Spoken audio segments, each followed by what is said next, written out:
कैसे हो? तो आज अपन टॉपिक को आगे कर रहे हैं। जो अपना चैप्टर चल रहा था हाइड्रोजन डेरिवेटिव, उसी को अपन फर्दर आगे बढ़ा रहे हैं। ठीक है, तो लास्ट अपन ने जो डिस्कशन किया था वो नॉमेनक्लेचर तक अपन ने डिस्कशन कर लिया है हाइड्रोजन डेरिवेटिव्स के अंदर।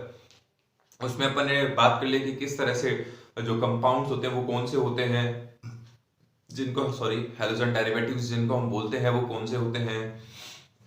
या फिर अपन उसके आगे अगर अपन बात करते हैं तो क्लासिफिकेशंस पे अपन थे, तो क्लासिफिकेशंस पे अपन ने डिस्कशन कर लिया है ऑलरेडी, जिसमें अपन ने हैलोजन के जो एलिमेंट्स हैं, हैलोजन के जो कंपाउंड है जिनको हम हैलोजन डेरिवेटिव्स बोलते हैं, चाहे वो हेलो एरीन्स हो चाहे हेलो एल्केन्स हो, उनको अपन ने 3 क्लासिफिकेशन में किया था, जिसमें अपन ने बेस्ड ऑन एटम्स किया था, हैलोजन एटम्स किया था।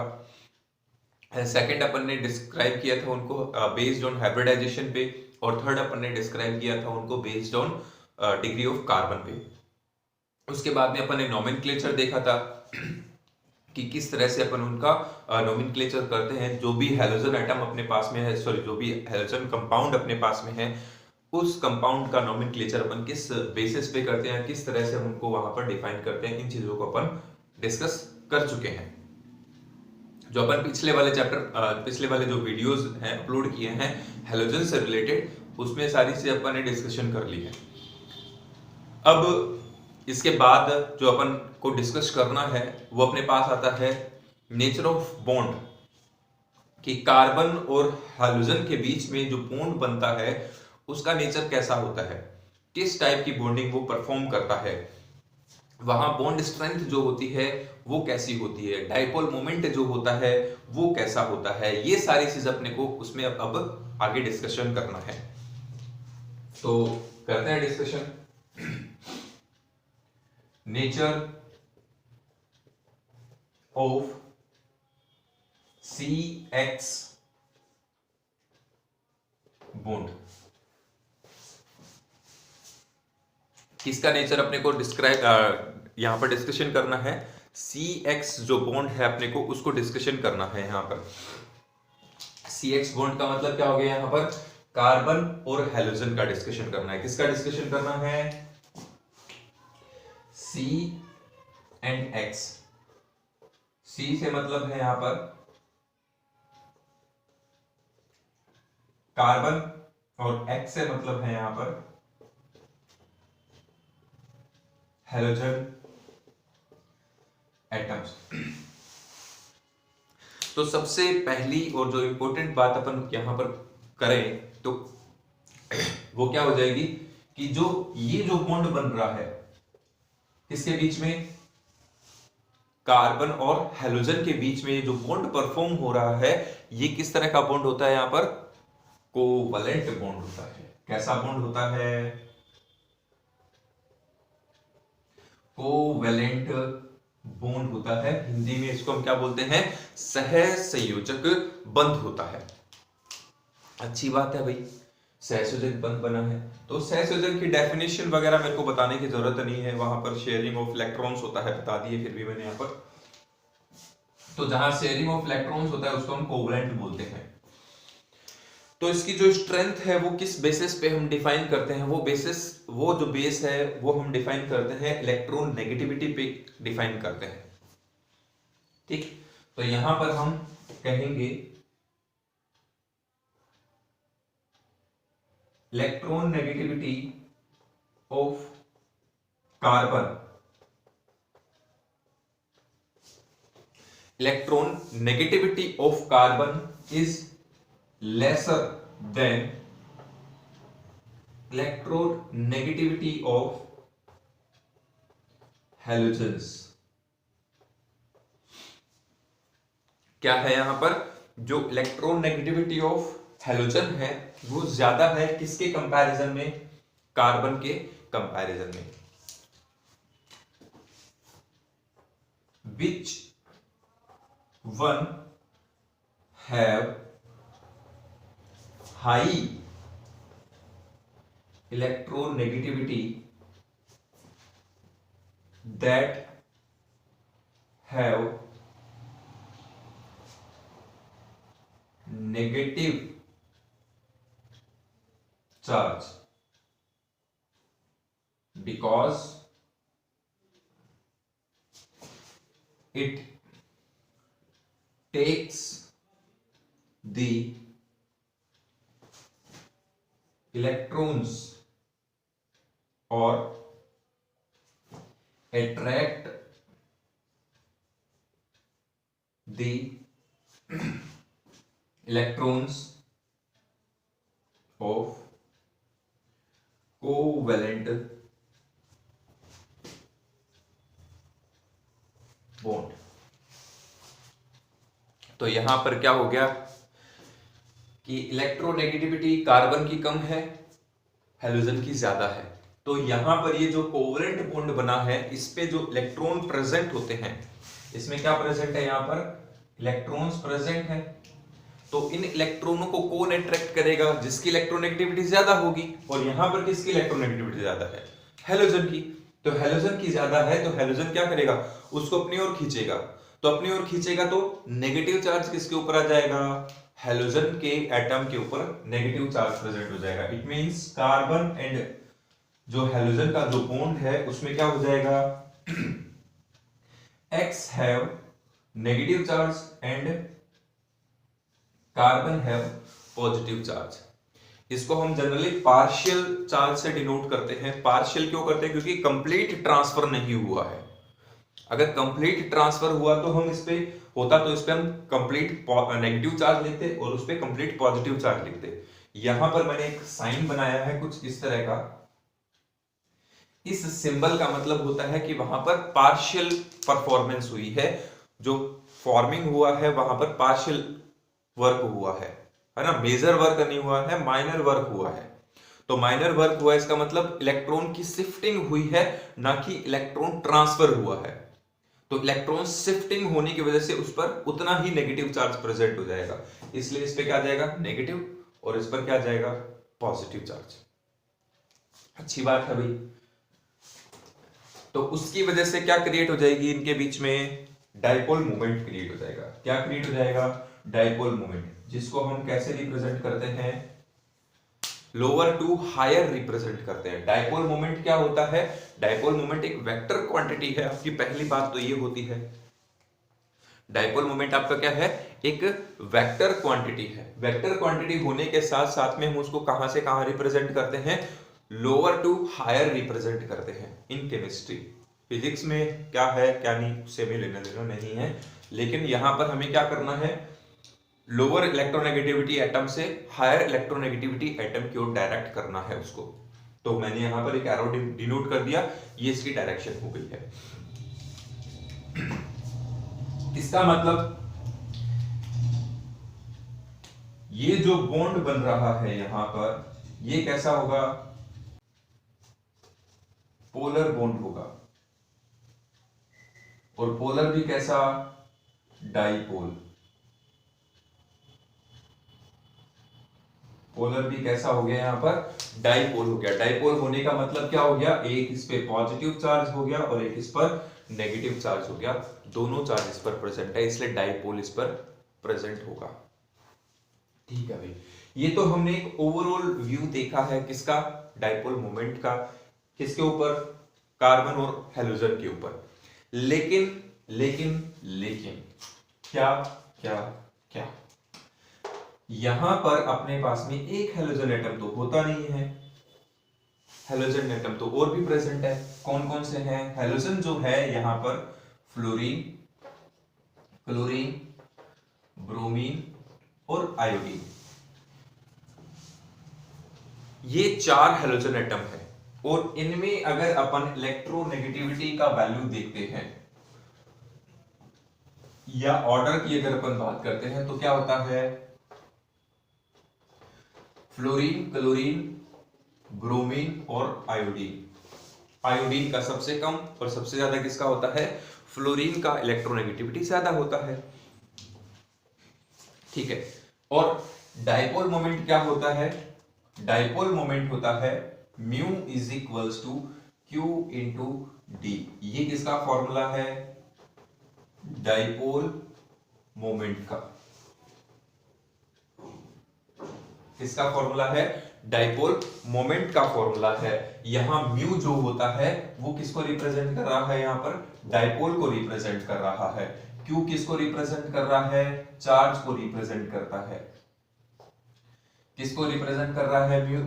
क्यू यहां पर चार्ज को रिप्रेजेंट करता है। और डी किसको रिप्रेजेंट करता है? यहां पर बॉन्ड लेंथ को रिप्रेजेंट करता है। किसको रिप्रेजेंट करता है? बॉन्ड लेंथ को रिप्रेजेंट करता है। तो हमें डाइपोल मोमेंट देखने के लिए, डाइपोल मोमेंट का ऑर्डर देखने के लिए हमें पहले क्या जानना होगा? किस चीज के बारे में नॉलेज लेनी होगी? हमें बॉन्ड लेंथ के बारे में। देखो ये चीज हम इतना ब्रीफली क्यों डिस्क्राइब कर रहे हैं? क्योंकि आगे जो रिएक्शंस हम करेंगे हैलोजन के ऊपर, जितने भी हम रिएक्शंस डिस्कस करने वाले हैं, तो वो बॉन्ड पे ज्यादा इंपॉर्टेंट होती है। क्योंकि कहां पर बॉन्ड टूटेगा, कहां पर बॉन्ड नहीं टूटेगा, क्यों नहीं टूटेगा, है ना, उन सभी के जो जो पॉइंट है, सभी का जो रिजल्ट है या सभी के जो आंसर हैं, वो यहां पर ही क्लियर हो जाने चाहिए आप लोगों को। आप लोगों को पता होना चाहिए कि भाई ये रिएक्ट नहीं कर रहा तो क्यों नहीं कर रहा है, और ये कर रहा है तो क्यों कर रहा है। इसका सारा जो डिस्कशन है वो हम यहीं पर ही कर रहे हैं। एक तरह से मेन कंसेप्ट क्या होता है? बॉन्ड होती है। किसका बॉन्ड वीक होता है, किसका बॉन्ड स्ट्रॉन्ग होता है, क्यों इजीली टूट जाता है, क्यों इजीली नहीं टूटता है, वो हमें पता होना जरूरी भी होता है। ठीक है, तो यहां पर हम बात करते हैं अब किसकी? पहले बॉन्ड लेंथ की बात करते हैं। किसकी बात करते हैं? Bond length. किसका डिस्कशन करना है? बॉन्ड लेंथ का डिस्कशन करना है। तो ये तो सिंपल सा मेथड है, सिंपल अपने दिमाग में एक कंसेप्ट होना चाहिए। क्या? टॉप टू बॉटम जाएंगे तो एटॉमिक साइज बढ़ेगा। किस तरह से बढ़ेगा? ये सपोज आपका कार्बन एटम है, तो कार्बन एटम तो क्या होगा भाई? चारों के लिए बराबर ही होगा, चाहे आपका फ्लोरीन हो, चाहे आपका क्लोरीन हो, चाहे आपका हैलोजन सॉरी आयोडीन हो। थोड़ा सा छोटा हो गया ना, अब साइज बराबर है ना। तो ये तो सबके लिए क्या होगा? बराबर होगा। लेकिन अगर अपन फ्लोरीन की बात करते हैं तो फ्लोरीन कार्बन के रेस्पेक्ट में क्या होता है? थोड़ा सा छोटा ही होता है। क्लोरीन कार्बन के रेस्पेक्ट में थोड़ा बड़ा होता है। ब्रोमीन उससे भी बड़ा होता है। और आयोडीन इन सबसे बड़ा होता है। ये थोड़ा मैं साइड में बना देता हूं, ज्यादा अच्छा रहेगा ना।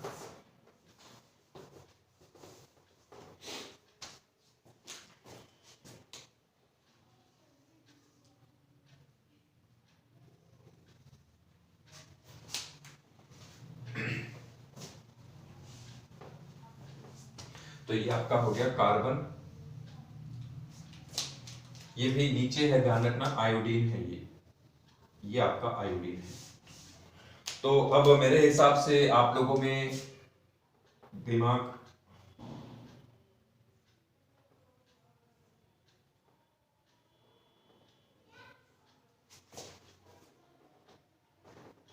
यहां पर आप इजीली डिस्क्राइब कर सकते हो। मेरे हिसाब से कहीं पर भी आपको कोई प्रॉब्लम नहीं आनी चाहिए। मैं इसको थोड़ा सा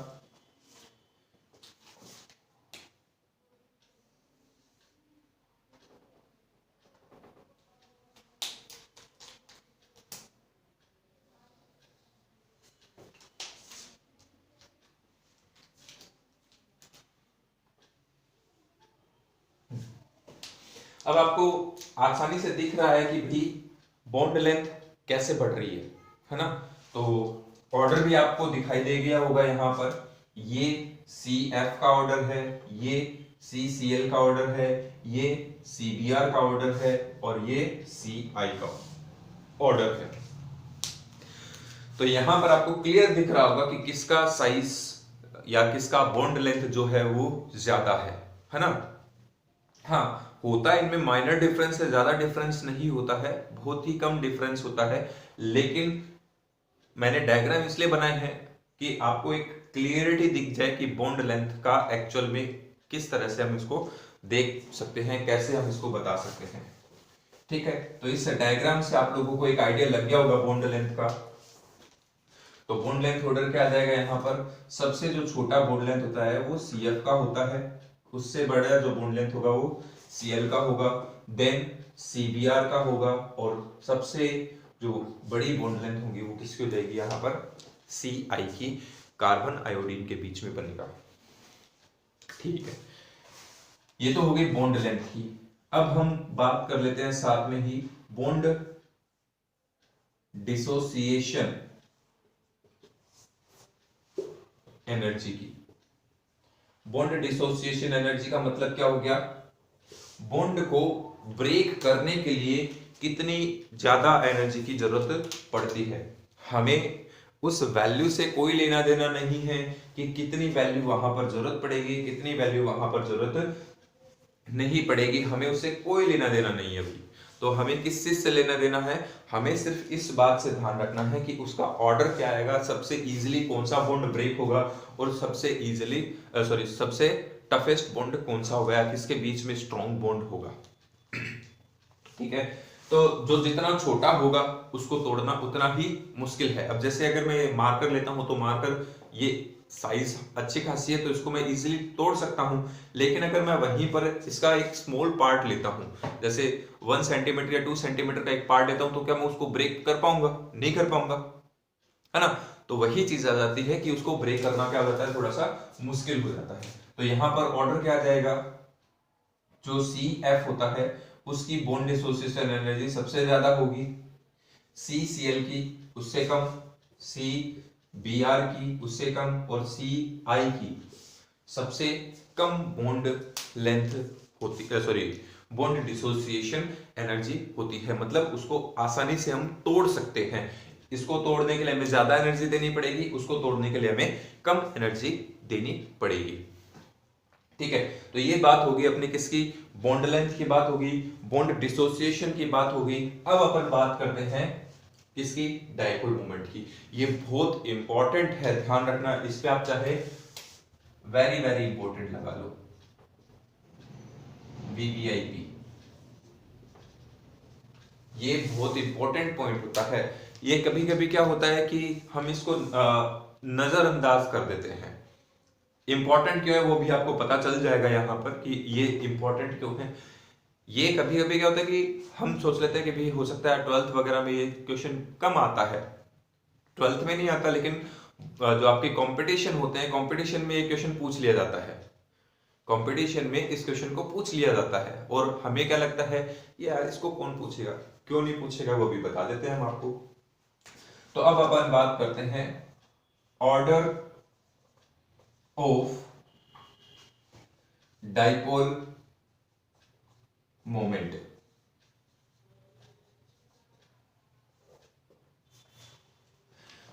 ऑर्डर ऑफ डाइपोल मोमेंट, तो देखिए भाई डाइपोल मोमेंट किन चीजों पे डिपेंड कर रहा है। ये डाइपोल मोमेंट है और इन दो चीजों पर ही डिपेंड करता है, एक तो चार्ज पर डिपेंड कर रहा है और एक बॉन्ड लेंथ पे डिपेंड करता है।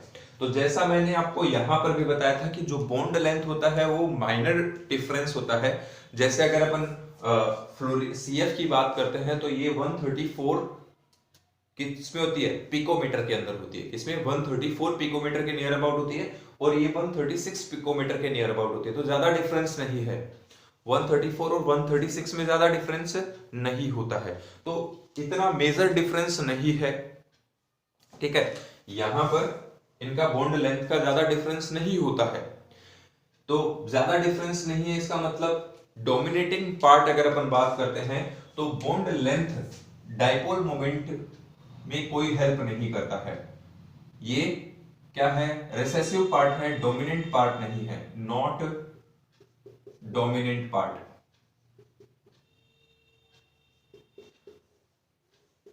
है ना, जो योगदान अगर अपन बात करते हैं तो डाइपोल मोमेंट में डी का कोई योगदान नहीं है।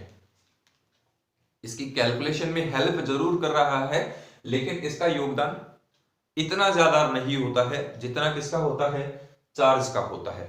और चार्ज यहां पर किसकी बदौलत से आ रहा है, ये चार्ज की जो वैल्यू हमारे पास आ रही है ये किसकी बदौलत आ रही है, इलेक्ट्रॉन नेगेटिविटी की वजह से।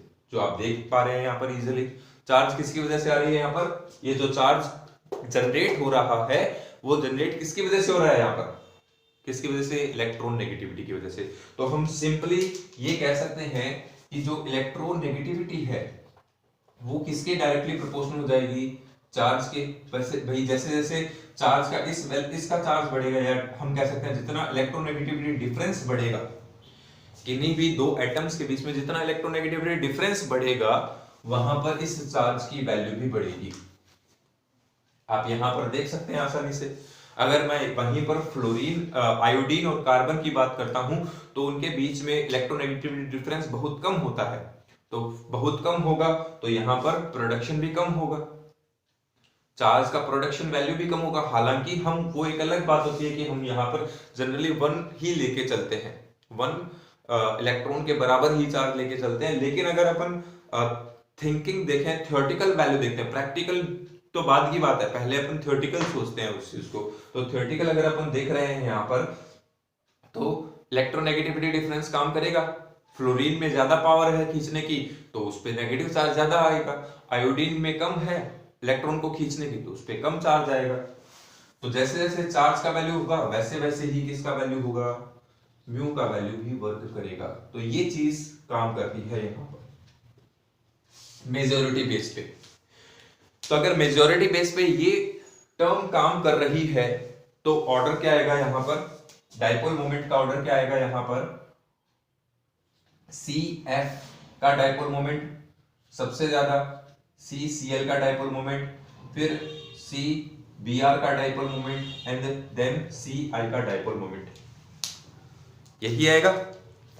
अब मैंने आपको कहा है यहाँ पर इलेक्ट्रोनेगेटिविटी ये है, जो कि जिसकी ज्यादा इलेक्ट्रोनेगेटिविटी डिफरेंस होगा वहां पर क्यू बढ़ेगा, क्यू बढ़ेगा तो वहां पर डाइपोल मोमेंट का ऑर्डर भी ज्यादा आएगा। तो जिसका डाइपोल मोमेंट का ऑर्डर है उसको मैंने सबसे पहले लिख दिया, फिर उसके बाद में से कम करते हुए लिख दिया इसका। थियोरेटिकली यही दिमाग में आती है, बात भी यही दिमाग में आती है थियोरेटिकली। लेकिन जब इस ऑर्डर को प्रैक्टिकल परफॉर्म किया गया तब ये गलत था, ये वैल्यू नहीं होती है। या हम ये कह सकते हैं कि ये जो ऑर्डर है वो ऑर्डर जो है वो सही ऑर्डर नहीं है। तो फिर सही ऑर्डर क्या है डाइपोल मोमेंट का, तो डाइपोल मोमेंट का जो सही ऑर्डर अपने पास में आता है वो अपन अभी देख लेते हैं। यहाँ पर देखो डाइपोल मोमेंट का जो करेक्ट ऑर्डर होता है वो आता है C C L, C C F, C B R और सी आई, ये ऑर्डर आता है। अब ये ऑर्डर क्यों आया भाई, यहां पर ये ऑर्डर क्यों आया, जब हमने प्रैक्टिकल करके देखा इनके बीच का जो डाइपोल मोमेंट का वैल्यू जब हमने देखा, तो डाइपोल मोमेंट का जो वैल्यू है वो किसका ज्यादा आ रहा था, क्लोरीन का जो बॉन्ड है उस टाइम पर जो डाइपोल मोमेंट क्रिएट होता है वो डाइपोल मोमेंट ज्यादा जनरेट हो रहा था। क्या हो रहा था, ज्यादा जनरेट हो रहा था यहाँ पर। अब कितना जनरेट होता है वो मैं यहाँ पर वैल्यू मेंशन कर देता हूं। वैसे वैल्यू याद रखने की जरूरत नहीं है, लेकिन मैं मेंशन कर रहा हूं ताकि हमें आप लोगों को पता रहे।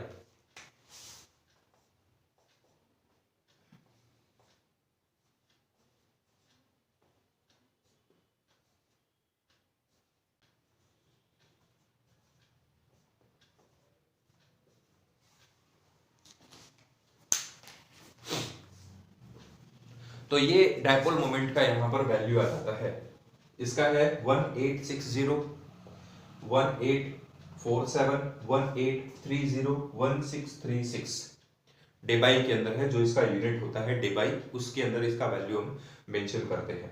ठीक है, ये क्यों होता है ऑर्डर, पहली बात तो मैंने आपको बोली थी कि ये इंपॉर्टेंट है। इसमें से जो डाइपोल मोमेंट है वो वीवीआई पे मैंने लिखा है क्योंकि इस पे क्वेश्चन बनता है। तो क्वेश्चन बनने का कारण क्या है, पहली बात तो कि ये क्या है, एक्सेप्शन होता है, ये क्या होता है, अपवाद होता है, उस वजह से इस पे क्वेश्चन बनता है। तो ये ऑर्डर इसका नहीं होता है, ऑर्डर होता है ये। वैल्यू भी मैंने आपको इसके आगे लिख करके आपको बता दी है कि कौन कौन सी वैल्यू इसकी होगी। अब ये ऑर्डर क्यों है, तो इसके दो कारण हैं। पहला कारण जो हम थियोरेटिकली समझ सकते हैं, जिसको मैंने अभी नेगलेक्ट किया था, है ना, मैंने आपको कहा था देखो जनरली क्या है कि डोमिनेटिंग पार्ट को अपन देखते हैं, और डोमिनेटिंग पार्ट यहां पर क्या है, इलेक्ट्रोनेगेटिविटी है। अकॉर्डिंग टू इलेक्ट्रोनेगेटिविटी ऑर्डर ये होना चाहिए था, लेकिन ये तो नहीं है। ये तो हमने सिर्फ थ्योरी बेस पे देखा है, लेकिन प्रैक्टिकली क्या तो वैल्यू कुछ और मिला अपने को, तो ये वैल्यू अपने को मिलता है। तो हम अगर कंसेप्चुअल बात करते हैं, बेसिकली बात कर रहे हैं, तो यहां पर मतलब Q का कोई रोल नहीं हो रहा है इन दोनों के अंदर। Q का रोल क्यों नहीं हो रहा है? क्योंकि अगर Q का रोल होता, अगर Q का रोल होता, इसका मतलब इलेक्ट्रोनेगेटिविटी का रोल है, और इलेक्ट्रोनेगेटिविटी का रोल है, इसका मतलब ये रोल, ये ऑर्डर होना चाहिए था, जबकि ये नहीं है। तो ये नहीं है मतलब इलेक्ट्रोनेगेटिविटी का कोई रोल नहीं है। इलेक्ट्रोनेगेटिविटी का कोई रोल नहीं मतलब चार्ज रोल नहीं करेगा, परफॉर्म ही नहीं करेगा। तो फिर यहां पर डोमिनेटिंग पार्ट कौन सा हो जाएगा? तो इसका मतलब Q तो डोमिनेटिंग नहीं है, तो कौन है? D डोमिनेटिंग पार्ट है। जैसा कि मैंने आपको पहले भी बताया और ऑर्डर अभी भी लिखा हुआ है, क्लोरीन के रेस्पेक्ट में फ्लोरीन कार्बन के साथ में बॉन्ड लेंथ ज्यादा डिस्क्राइब करता है। तो बॉन्ड लेंथ ज्यादा होगी तो डायपोल मोमेंट का ऑर्डर ज्यादा होगा, डायपोल मोमेंट का वैल्यू ज्यादा होगा। भाई डोमिनेटिंग पार्ट में तो ये दो ही चीज है। यहां पर डोमिनेटिंग पार्ट में हम दो ही चीज देख सकते हैं, या तो चार्ज देख सकते हैं या डिस्टेंस देख सकते हैं। और जैसा कि मैंने कहा, जनरल वे में अगर अपन बात करते हैं, क्योंकि केमिस्ट्री है, एक्सेप्शन तो आपको हर जगह मिलेगा, और इसका एक्सप्लेनेशन आपको कहीं नहीं मिलेगा कि ये ऐसा क्यों होता है। सिर्फ इतना लिखा होगा हिंदी में प्रायोगिक के आधार पर या प्रायोगिक प्रेक्षण के आधार पर, और इंग्लिश में लिखा होगा अकॉर्डिंग टू प्रैक्टिकल वैल्यूज। ये होता है ऑर्डर, ठीक है। तो हम कंसेप्चुअल बात कर रहे हैं यहाँ पर। आपको जितने भी ऑर्डर मिलेंगे जो आपके डायपोल मोमेंट है, वो किस बेस पे मिलेंगे? इसी बेस पे मिलेंगे। डायपोल मोमेंट का जो भी ऑर्डर आपको मिलेगा जनरल वे के अंदर, तो यही मिलेगा। इस वे में आप सबके डायपोल मोमेंट के ऑर्डर को इजीली मेंशन कर सकते हो। लेकिन यहां पर ऐसा क्या हो जाता है? तो यहां पर क्या हो गया, चार्ज काम नहीं कर रहा है। क्या काम नहीं कर रहा है? चार्ज का कोई रोल नहीं है यहां पर। डोमिनेटिंग पार्ट अब यहां पर डिस्टेंस हो गया। तो जैसे ही डिस्टेंस डोमिनेटिंग पार्ट में आता है, क्या हो जाएगा? क्लोरीन का जो डायपोल मोमेंट है वो ज्यादा हो गया। ये एक ही एक्सेप्शन है यहाँ इस डायपोल मोमेंट के अंदर। अगर अपन बात करते हैं तो डायपोल मोमेंट के केस में ये एक ही सिंपल जो जनरल का एक्सेप्शन है, वो एक ही एक्सेप्शन है, और ये आपको ध्यान रखना है, ठीक है। तो ये तो अपन सिंपल वे में अपन इसको कह सकते हैं कि ये इस तरह से एक्सेप्शन को रिप्रेजेंट करता है।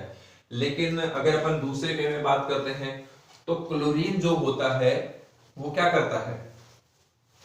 भले ही फ्लोरीन की इलेक्ट्रोनेगेटिविटी ज्यादा है, भले ही फ्लोरीन की इलेक्ट्रोनेगेटिविटी ज्यादा है, लेकिन अगर अपन इलेक्ट्रॉन एफिनिटी की बात करते हैं तो वो क्लोरीन की होती है। और इलेक्ट्रॉन एफिनिटी का मतलब क्या होता है?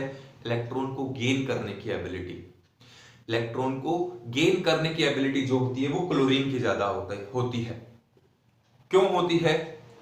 क्यों? क्योंकि इसका साइज स्मॉल होता है, उसकी वजह से उसके आउटर मोस्ट पे जो होती है इलेक्ट्रॉन डेंसिटी बढ़ जाती है फ्लोरीन में। तो इलेक्ट्रॉन डेंसिटी बढ़ गई तो वो आने वाले इलेक्ट्रॉन को रिपेल कर देते हैं, उसके बाहर वाले इलेक्ट्रॉन। तो न्यूक्लियस का पावर वहां पर कम पड़ जाता है थोड़ा सा, ठीक है। तो ये भी कंसेप्ट वहां पर यहां हम काम में ले सकते हैं। तो दोनों कंसेप्ट काम में ले सकते हैं कि हम ये भी कह सकते हैं कि यहाँ पर जो डिस्टेंस है वो डोमिनेटिंग पार्ट की तरह काम कर रहा है। किस बेस पे? सिर्फ इन दोनों के केस में, ठीक है।